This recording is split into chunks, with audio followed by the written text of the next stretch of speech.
안녕하세요. 지금은 세상입니다. 이번 주도 활짝 문을 열었고요. 이번 주에 10도까지 올라갔네요. 너무 갑자기 봄 아니야?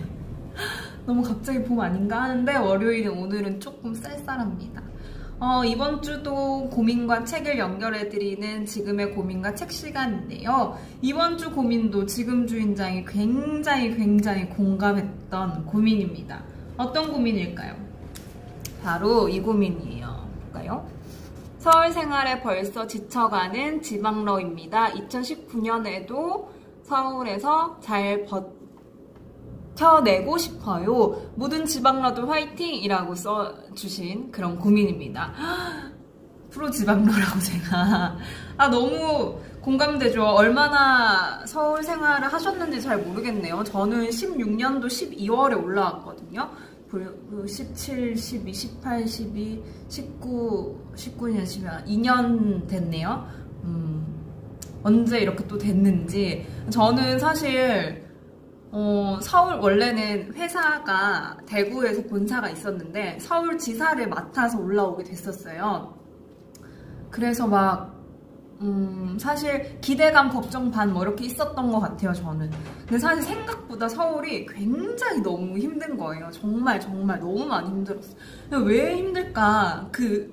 이유를 못 찾겠는 거예요. 왜냐면 제가 원래 고향은 울산이거든요. 많은 분들이 제가 너무 대구 얘기를 많이 해가지고 설에도 막 대구 내려갔냐라고 여쭤보시는데 원래 고향은 울산이라서 울산에서 살다가 대학교를 대구에 갔고 그리고 회사 생활을 2년 정도 대구에서 하고 그 다음에 서울로 올라왔거든요. 그러니까 저는 항상 대학생 때부터 지방러였던 거예요. 이분 말처럼 지방러였는데 그리고 대학생 때부터 독립을 했고 근데 똑같잖아요. 타지 생활이라고 똑같은데 서울에 왔는데 적응이 너무 안 되는 거예요. 너무 힘들었어요. 근데 사실 지금 아직도 저는 적응을 못하고 있어요. 그래서 제가 한번 유튜브에 유나 컨설턴트랑 서울 생활의 좋은 점과 안 좋은 점 이런 식으로 해가지고 유튜브에 올린 적이 있거든요. 근데 그게 꽤 조회수가 높더라고요. 별 내용이 없는데 암만 생각해도 지금 생각해도 다시 봐도 별 내용이 없는 것 같은데 그게 조금 높아요. 왜 그런지 다들 근데 그런 생각을 하지 않을까요? 서울 생활이 힘들고 지친 이분처럼 왜 힘들까요? 너무 힘들어. 이게 일단은 제가 회사 생활하면서 서울 생활이 진짜 안 맞다라고 느꼈던 게 출퇴근 시간이 길어졌고 왜냐면 대구에서는 걸어 다닐 정도의 거리였거든요. 근데 출퇴근 시간이 길어졌고 근데 그 출퇴근 시간에 에너지가 너무 많이 뺏기고 지하철에 꽉꽉 이렇게 뭐라 해야 되지? 이렇게 붙어가지고 다니는 그것도 너무 힘들고 그리고 또 회사 끝나고 예전에는 집에 바로 가서 밥 먹고 막 이랬는데 지금 여기 서울 와서는 또 이동 시간이 걸리니까 저녁을 해 먹을 힘도 없고 동네를 구경할 힘도 없고 그냥 그러다 보니까 시간 또 10시, 11시 그냥 되고 또 자고 또 일어나가지고 회사 가고 그게 좀 반복이 됐다 보니까 더 힘들었다고 생각을 해요. 그래서 좀 더 힘들었지 않았을까. 그래서 제가 퇴사를 하고 나서 사실 동네 구경을 처음 해봤어요. 퇴사를 하고 제가 원래 동네 구경하는 거 되게 좋아하거든요. 그러니까 예전에 대구에 살 때도 퇴근을 하고 계속 이렇게 날 좋으면 걸었어요. 동네 한 바퀴를. 근데 여기서는 퇴사를 하고 처음 해봤어요. 퇴사하고 처음 여기 사당에서 저희 집이 건너편인데 관악산이 있잖아요. 여기는 관악산은 처음 타봤어요. 관악산 둘레길이 있다는 것도 처음 알았고 그제서야 이렇게 동네에 안 보이던 것들을 보게 되니까 조금 적응이 되구나 라는 생각이 또 들다가도 또 이렇게 힘들고 아무튼 그런 생각이 듭니다. 너무 공감을 했네요. 근데 일단 이렇게 지방러들이 제일 힘든 시즌이 언제냐면 이사 시즌이라고 저는 생각을 해요. 저도 세어보니까 이사를 한 6번 정도 했거든요. 대학생 때부터 포함해가지고 이사를 이제 이사 그만하고 싶다는 말을 진짜 많이 했는데 제가 올해가 아닌 2018년 12월에 저는 겨울 이사하는 사람이거든요. 그러니까 처음에 이사를 언제 했느냐에 따라서 평생의 그 이사 시즌이 결정이 되잖아요. 전 겨울에 했어요. 그러니까 항상 12월에 원래는 2월이었는데 2월은 솔직히 조금 더 낫거든요. 따뜻해서 12월에 계속 이사를 하고 있습니다. 그래서 올해도 12월에 이사를 했는데 이제는 방 보러 가고 뭐 이런 거 되게 익숙한데 방 볼 때마다 뭔가 현타가 계속 오잖아요. 특히나 서울은 더해. 막 말도 안 되는 집값에 이게 진짜 비정상이다. 제가 맨날 이번에도 비정상으로 흘러간다 세상이 막 그런 식으로 이야기했었는데 이사를 하고 짐을 싸고 짐을 풀면서 느끼는 그 서러움과 그리고 고민과 지겨움과 힘듦과 그리고 집에 관한 추억들과 그런 것들이 참 많이 떠올랐던 것 같아요. 그래서 제가 이 책을 저희 글쓰기 모임 하는 수업이 화요일에 맨날 있는데 글쓰기 모임 하는 선생님한테 추천을 받은 책이에요. 너무 제목에 제가 딱 꽂혀가지고 읽어봤는데 너무너무 재밌는 거예요. 100% 나의 이야기다. 이건 모든 지방러들의 고민과 그리고 공감을 할 수 있는 글이다라는 생각이 들어서 가지고 왔습니다. 어떤 책이냐면 바로 이 책이에요. 내 집은 아니지만 내가 사는 집입니다. 처음에 이 제목을 봤을 때 선생님 제목 한 번 다시 말해주세요. 제가 이랬어요. 내 집은 아니지만 내가 사는 집입니다. 맞죠? 우리 여기 딱 뭐라고 적혀있냐면 짐 싸고 풀기를 15번 정착이라는 고도를 기다리며 쓴 세입자의 수필. 세입자, 이 서러운 세입자의 마음을 누가 알까? 세입자분이 쓰신 겁니다. 박윤선이라는 작가님이 쓰셨고요. 여기 뒤에 보면은 내 집은 임대일지라도 내 삶은 임시가 아니다. 우리 임대 맨날 하면 살잖아요. 떠돌이 생활하면 산다잖아요. 사실 집이라는 게 주는 안락함이 굉장히 큰데 이게 또 월세 살고 전세 살고 이러면 떠돌아다니는 기분 어쩔 수 없거든요. 뭐 짐 아직까지 풀어놓지 못한 거 많고. 여기 뒤에 보면 좀 소개를 해드릴게요. 집을 통해 삶을 가꿀 줄 알게 된 어느 세입자의 작지만 확실한 깨달음. 내 인생 32해 어느덧 16곳의 집을 거쳤다. 이분도 되게 많이 옮기신 편이네요. 저는 기본적으로 한 2년씩 살아가지고 6번인데 평균적으로 2년에 한 번 나가기 싫었지만 쫓겨난 집도 있고 내가 박차고 나온 집도 있었다. 수많은 집을 전전해온 내게 집이란 사는 것도 그리고 사는 곳도 아닌 그 중간 어디쯤이다. 분명 날마다 집으로 돌아가는데도 하늘 아래 내 집이 없는 것 같은 기분. 죽을 때까지 몇 번의 이사를 더 거쳐야 할까? 저 이 생각 진짜 많이 하거든요. 이사 그만하고 싶다고 하면서. 아득하게 느껴지던 순간 머릿속으로 남들도 다 그렇게 살아 하고 생각하면서도 마음으론 도저히 받아들여지지 않는 것들이 있었다. 돌이켜보면 15번의 이사는 결국 사는 것과 사는 곳 사이의 균형을 찾는 과정 아니었을까? 삶이 있어야 집이 있고 집이 있는 곳에 삶도 있다는 사실. 이 책은 바로 그 깨달음으로 가는 수많은 시행착오의 기록이다.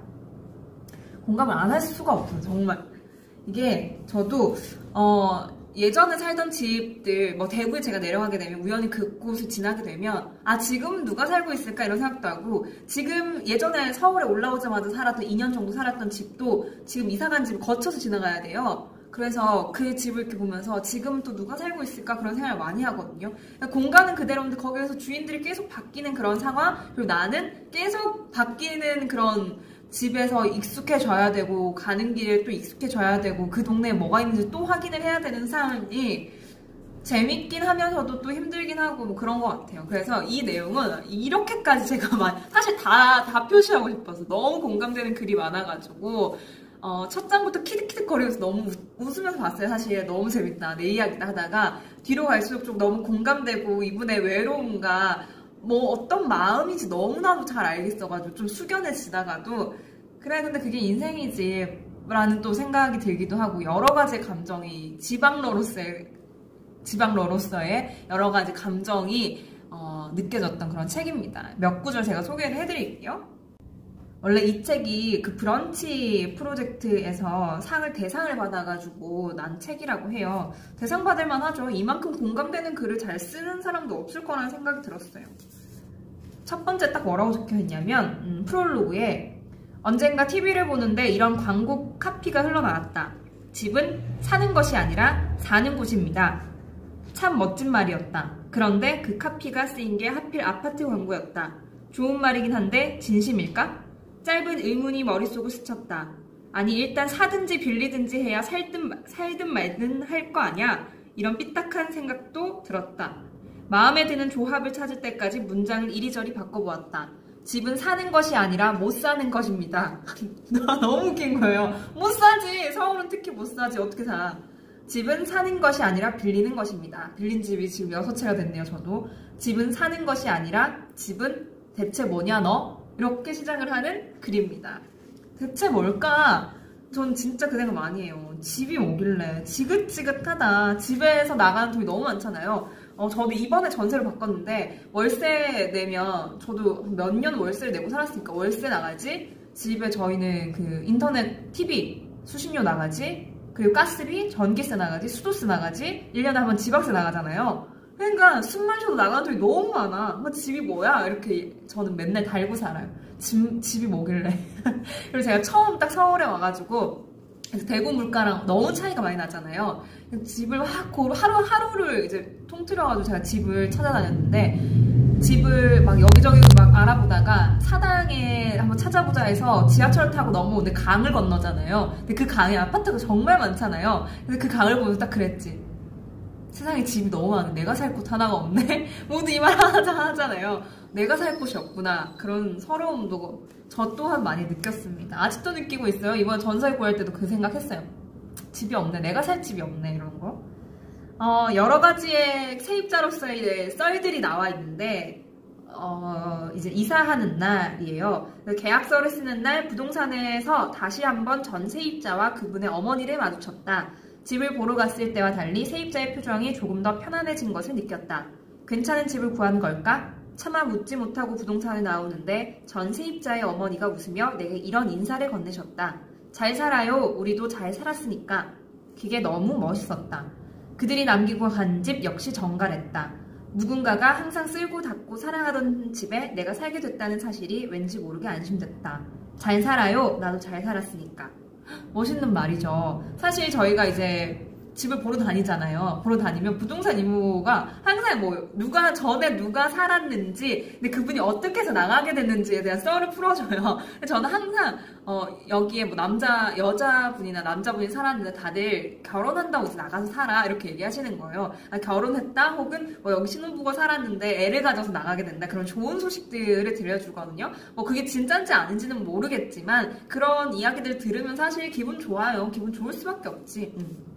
제가 이번에도 이제 구한다고 알아보다가 한 곳에서 너무 어두운 것 같은 거예요. 근데 그래서 너무 어두운 거 아니야? 이렇게 생각하다가 지금 살고 계신 분들이, 그러니까 제가 이사 가기 전에 살고 계신 분들이 이제 신혼부부인데 아기가 생겨서 이제 나간다고 하더라고요. 그래서 그런 거 들으면 왠지 기분 좋아요. 아기까지 생기는 좋은 집이구나, 그런 생각이 드는.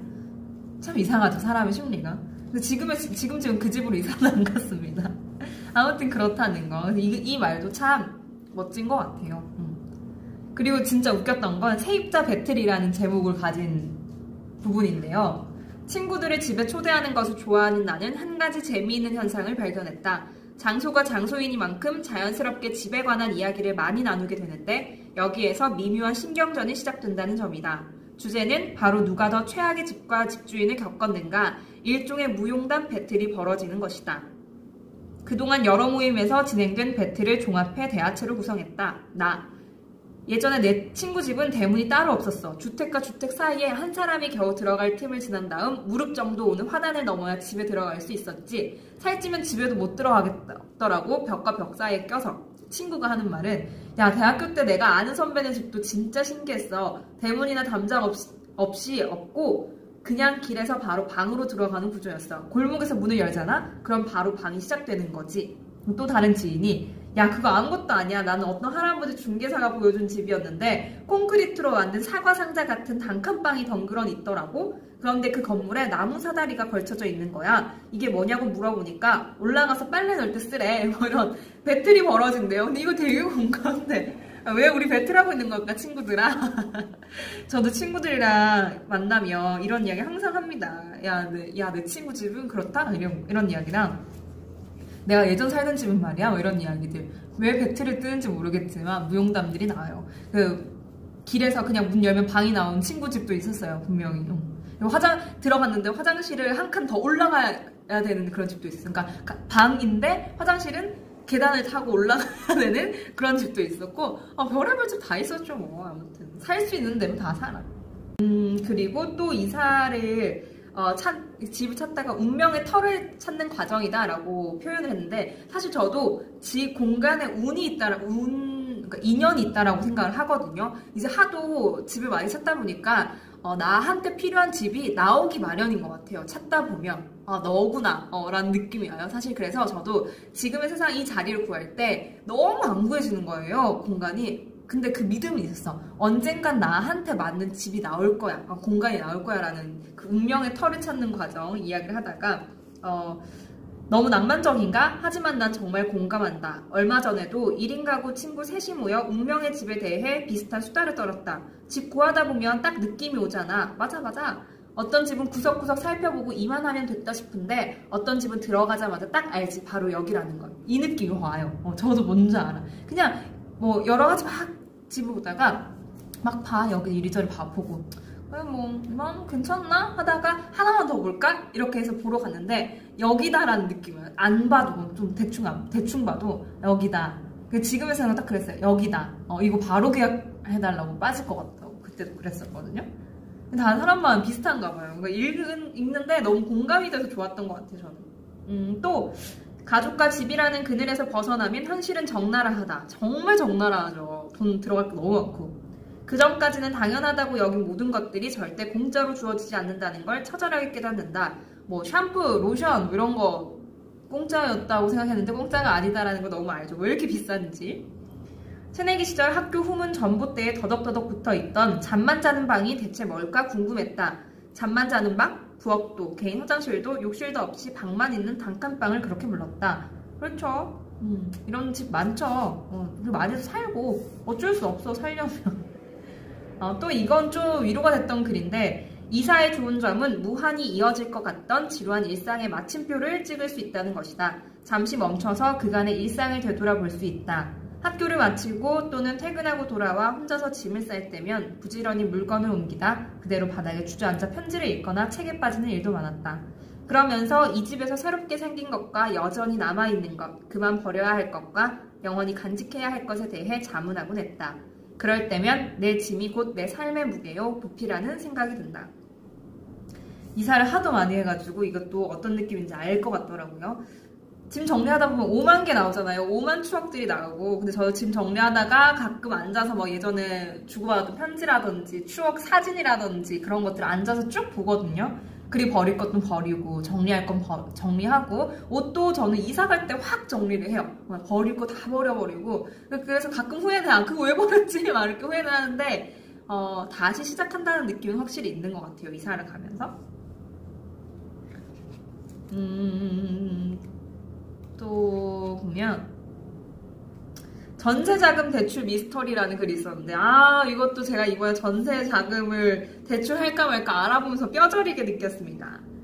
여기 어떻게 시작하냐면 그럼 내일 계약할까요? 그리고 저희 전세자금 대출도 조금 받으려고 해요 라고 말을 했어요. 근데 전세자금 대출이요? 그걸 왜 미리 얘기 안 해요? 그렇다면 안 돼요. 에? 어째서죠? 이렇게 이야기하는데 사실 아시죠? 전세 구하시는 분들 아시겠지만 전세자금 대출 되는 집이 있어요. 안 되는 집이 더 많고 그 전세자금 대출이 되는 데를 부동산한테 먼저 말을 해야 되고 나는 전세자금 대출할 거다라는 말을 해야 되고 거기에 합당하는 집들이 이제 보여주죠. 참 이상한 구조야. 전세자금도 안 된다는 데가 너무 많고 전세자금도 잘 안 나와. 회사 다니시는 분들은 잘 나와요. 하지만 저희와 같은 자영업자들은 잘 안 나옵니다. 그래서 너무 서러웠어요. 은행 이번에는 정말 이게 왜 이렇게 됐나 그 생각이 들기도 하고. 또 볼게요.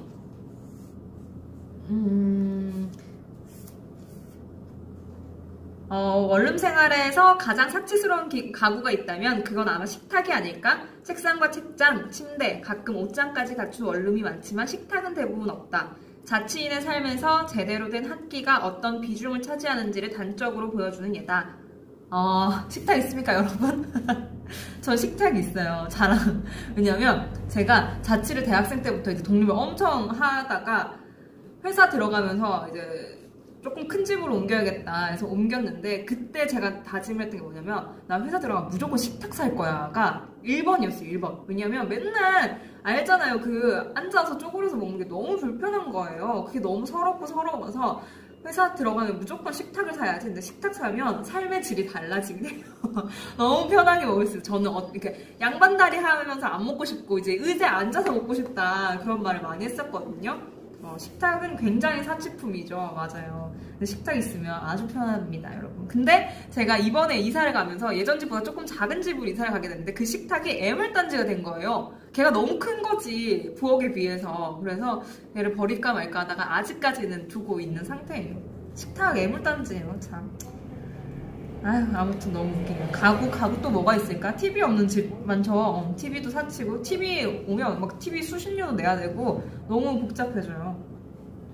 그리고 저도 대학생 때는 그런 거 없었는데, 아프리카 TV밖에 없었는데, 이제는 넷플릭스 뭐 이런 거 너무 잘 나와가지고, 굳이 없어도 되는 것 같아요. 폰으로 다 볼 수 있고. 마지막으로 좀 소개시켜드리고 싶은 글인데요. 여전히 많은 사람들이 집을 위해 오늘을 희생한다. 더 나은 환경을 꿈꾸며 지금의 불편을 참거나 집을 손에 넣고도 막대한 대출금을 갚느라 싫어하는 일을 하며 꾸역꾸역 버틴다. 집뿐만이 아니다. 실은 뭐든 원하는 것을 손에 넣기 위해서는 일정한 노력과 인내가 필요하다. 그런데 언제까지, 어느 선까지 참고 기다려야 하는 것일까? 그 점에 대해서는 누구도 진지하게 생각하지 않는 것 같다. 시간이 흐르고 집값이 오를수록 사람들에게 요구되는 인내의 시간도 갈수록 길어지고 있는데 말이다. 라는 글입니다. 언제까지 참고 살아야 될까요?